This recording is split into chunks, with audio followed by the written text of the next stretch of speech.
बीते लंबे समय तक चली इजराइल और हमास की लड़ाई अब भले ही खत्म हो गई हो, लेकिन अब इस लड़ाई में गाजा पूरी तरह से तहस नहस हो गया है।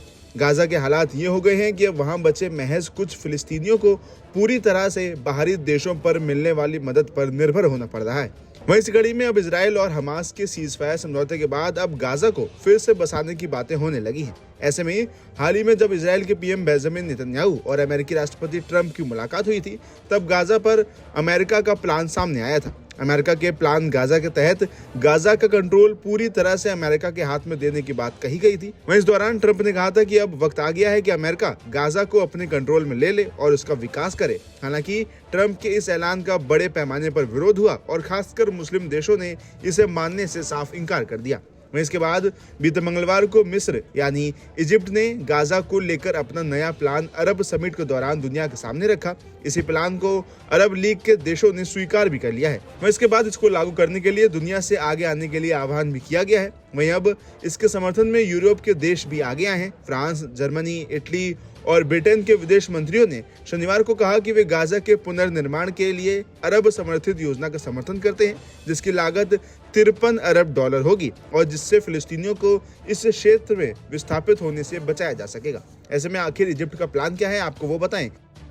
तो इजिप्ट के इस प्रस्ताव के मुताबिक स्वतंत्र पेशेवर फिलिस्तीनी टेक्नोक्रेट्स की एक प्रशासनिक समिति बनाई जाएगी, जिसे इजराइल और फिलिस्तीनी समूह हमास के बीच गाजा में युद्ध के खात्मे के बाद गाजा के शासन की जिम्मेदारी सौंपी जाएगी। ये समिति फिलिस्तीनी प्राधिकरण की देखरेख में अस्थायी अवधि के लिए मानवीय सहायता की देखरेख करेगी और साथ ही गाजा के मामलों में प्रबंधन के लिए जिम्मेदार भी होगी। इसके साथ ही फिलिस्तीनी राष्ट्रपति महमूद अब्बास ने कहा है कि मिस्र के विचार का स्वागत करते हैं। साल 2005 से सत्ता में काबिज अब्बास ने यह भी कहा कि यदि परिस्थितियां अनुमति दें तो वो राष्ट्रपति और संसदीय चुनाव कराने के लिए भी तैयार हैं। इसके अलावा चारों देशों के विदेश मंत्रियों ने एक ज्वाइंट स्टेटमेंट में कहा है कि ये प्लान गाजा के पुनर्निर्माण के लिए एक सही रास्ता दिखाता है और वादा करता है। साथ ही उन्होंने कहा कि अगर इसे लागू किया जाता है तो गाजा में रहने वाले फिलिस्तीनियों के लिए भयावह जीवन स्थितियों में तेजी से और स्थायी सुधार होगा।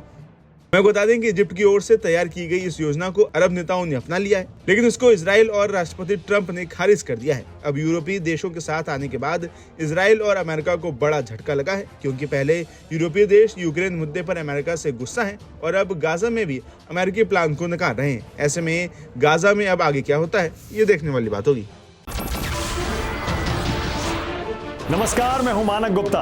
अगर आपको हमारा ये वीडियो पसंद आया हो तो इसे लाइक और शेयर जरूर करें और हाँ, हमें सब्सक्राइब और फॉलो करना ना भूलें, ताकि आप देश और दुनिया की कोई खबर मिस ना करें। तो जुड़े रहिए हमारे साथ और देखते रहिए न्यूज़ 24।